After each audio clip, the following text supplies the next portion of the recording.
Hi, Kaiir. How are you? Hello, I'm doing well. How are you? Good. Two things. First, what was it like watching CJ on Sunday and kind of knowing that you're now in a position to make that happen for yourself over the next year or two?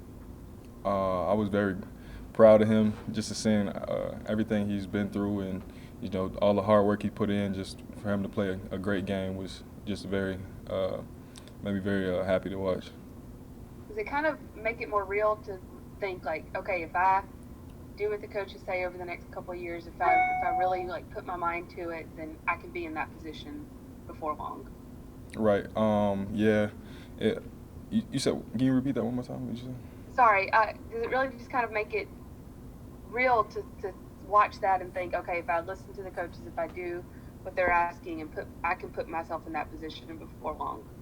Oh yes. I feel like it's a very realistic um, achievement that I can achieve. That's why I'm trying to just stay focused and keep elevating my game.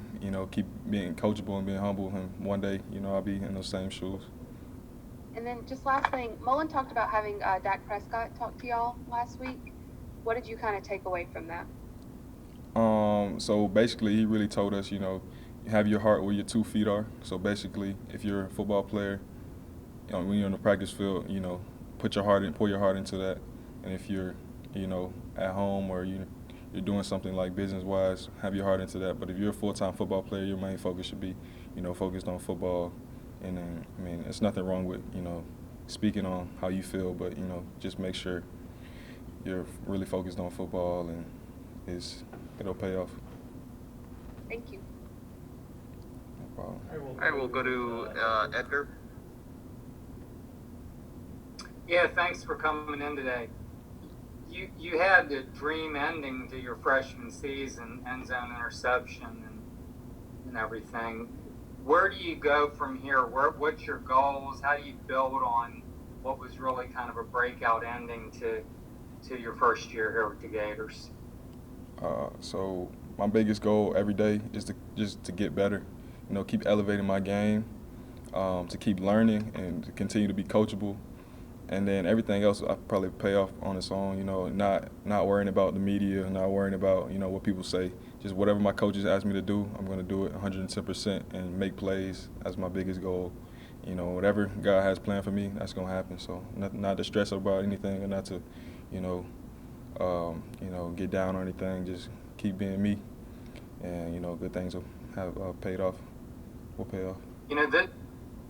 Thank you. Sorry about that. This school has a real lineage at defensive back, and including your uncle, but cornerback really has put some great guys out. Do you ever look at that? Do you know much about it? I mean, Marco acknowledged that it's something he works toward every day to be on mentioned in that same breath with some of those guys. Uh-huh. How about you? Those guys are a big inspiration to me.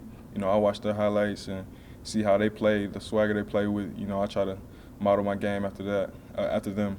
But I can't really compare myself to those guys, and I don't want to set a limit for myself. Because I want to be the greatest. So for me to say I want to be like them would be like a very not negative, but just something that I don't want to do. I just want to be the greatest. So that's my main focus right now. How good can you and Marco be as I, bookends? I think Marco and I could be a very good duo. I learn from him each and every day. I went down to train with him this summer. I mean, not this summer, but during the Corona break.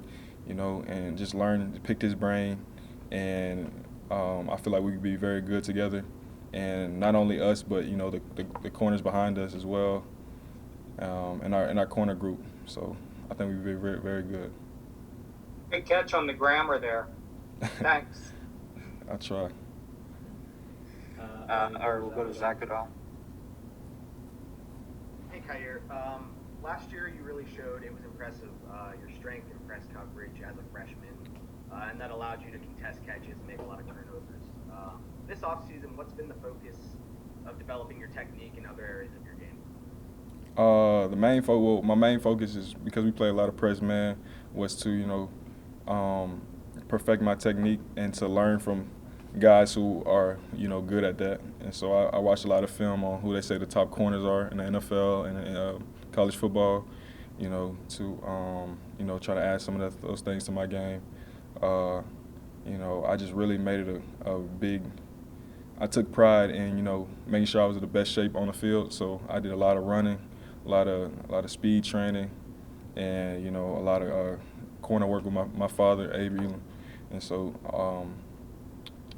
that's basically what I did to try to prepare myself for the season and help my team win a national championship. Sorry, I didn't mean to cut you off there. All good. Which corners, maybe besides guys that you played with here at UF, did you watch college or pro just to try and take away from their game? Just whoever they said, whoever the best corners were. So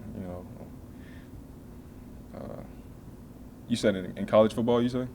Well, college or pro, just like any corners in particular that you watched and things that you picked from their game that you might try and apply to yours? Patrick Peterson, Stephon Gilmore, Jalen Ramsey, some of those guys who are really good at press coverage and just all around corners, and bigger like corners as myself. Thank you. Yes, sir.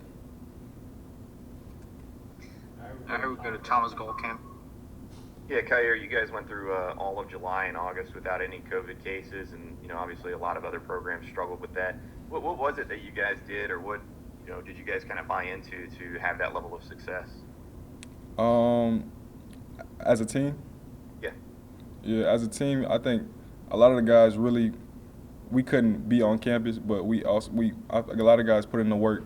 We took videos to motivate other guys to put in the work on our own. Really focus on what our coaches were sending us and try to get better. If that could be in the weight room, outside, or technique. Everyone just trying to elevate and trying to have this one goal of win a national championship. So I feel like a lot of guys bought in to what Coach Savage and Coach Mullen and all our position coaches were saying, and I feel like hopefully it'll pay off and you guys will see. Now that you guys have a couple of those COVID cases, do you guys kind of double down on making sure you're doing all those safety protocols and wearing masks when you're outside and all that? Yes, all our coaches and everybody takes pride in trying to stay COVID free, and I have a mask over there. Everyone has to wear a mask in the building. They take it very seriously. So that's something we're really working on. Thank you.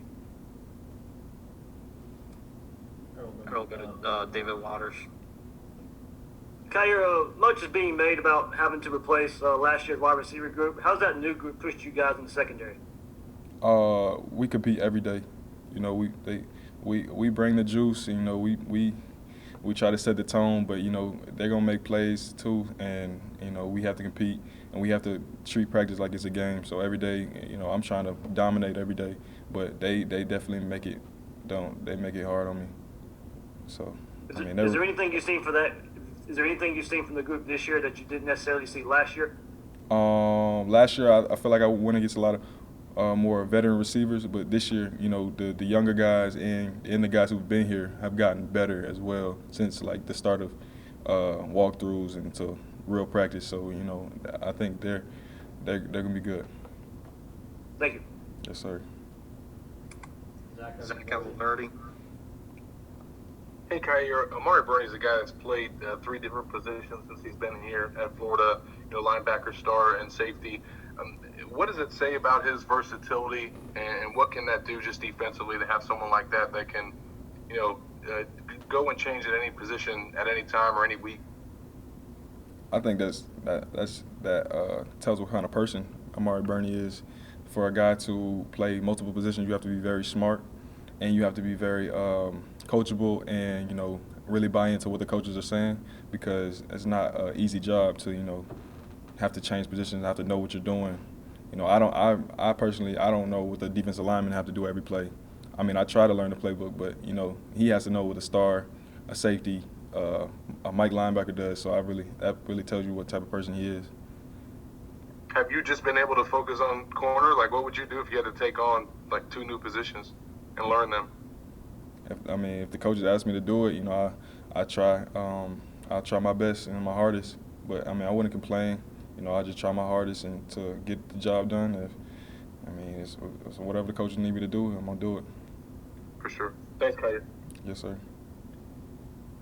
I will go to Alan Taylor, and then we'll finish with Chris Harris. Hey, Kaiir, a lot of great moments last year, man. But were there some times where you found yourself in a game and you were just kind of hanging on and trying to learn the ropes, man? Any big moments where you really had to sort of take a breath and regroup? Yes. So really, my main goal coming into college was to start, but C.J. Henderson and Marco Wilson, they're great corners, and they knew a lot more than I did. And so I made it my main focus was to get better each and every day. I didn't really focus on the starting because that's not going to help me as a player, So I just focused on really getting better each and every day. And when CJ and Marco were out there playing, I was trying to learn. I was trying to pick their brain and learn as much as I could. And when I finally had my time to play, I tried to maximize my opportunity. Can you talk to me about the speed drills you did with your dad? Was that back in Riviera Beach or where? Yeah. Well, I do defensive back work with my dad. You said, what'd you say again? Can you repeat the question? What kind of drills? We talking about resistance training, running in the sand. What kind of drills were you doing on the speed work? The speed work. I would run hills every day, run the beach, early in the morning, like a mile or two. Just things that really would basically resistance running to help build my speed, and because at corner you have to be in very good shape, great shape, play with great technique, and have to be fast. So that's something I really focused on. Have you guys tested 40 times or anything like that recently? No, I haven't. I heard they did when I wasn't when I wasn't here, like before I came to UF, but I haven't. Just put you down for a 4.4 then? No, faster than that. Okay. Yeah. Thanks, man. Yes, sir. All right, we'll finish up with Chris Harris. Hey, what sort of blueprint as far as leadership and kind of set the tone did some of those older guys in your DB room, maybe like Donovan Steiner or Marco, set for the younger guys, be it last year or even especially this year when you guys are, doing some rebuilding back there? They really are the type of guys that lead by example. They don't really, really like they're not very like forceful with their ways or anything like that. They really just like led by example. If I had a question, I asked them. They were very okay with me asking me a question, and they would give me great feedback. So those guys, when I first came in, that's who I really learned from, other than my coach, Coach Torian Gray and Coach Grantham. But those guys are people I really learned a lot from.